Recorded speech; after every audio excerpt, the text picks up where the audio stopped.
Alright, this is going to be a quick tour of how to use the glue that you bought. The first thing you want to do is you want to make sure there's no grease or debris under the part. That'll affect your glue joint. Sometimes it'll just leave a piece of dust, grease spots that you don't want. Then you just want to position it exactly where you want it. You center it as best as you can. If you have a measuring device, you can use that as well. Glue bottle. You don't want to fill it up all the way. You want to fill it up halfway, maybe a little bit less.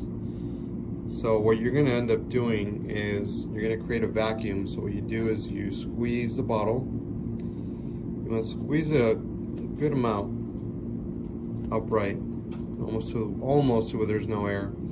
You know, turn that around. It's creating a vacuum so it doesn't leak all over the place. All right. So when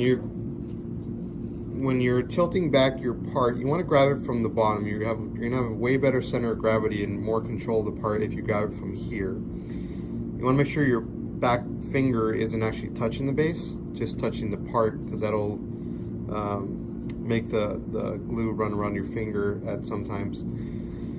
And what you want to do is you just want to gently tilt it back. And again, I created my vacuum just now again. I'm going to put the nozzle under the part and kind of put the part so to where it leans on the nozzle itself. And then you're going to squeeze and you're going to see the glue run along the back. And then you're going to move gently across. You want to have more than enough glue. Don't be scared to put a lot of glue. This stuff actually shrinks and will contract so it won't overflow.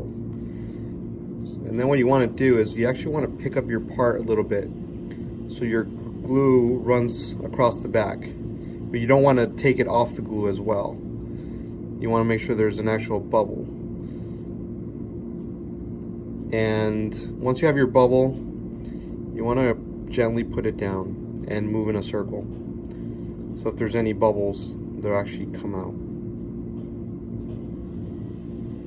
And once you have it in place, just leave it there for like 3 seconds. Try not to move your hands. Maybe like 10 seconds, not 3.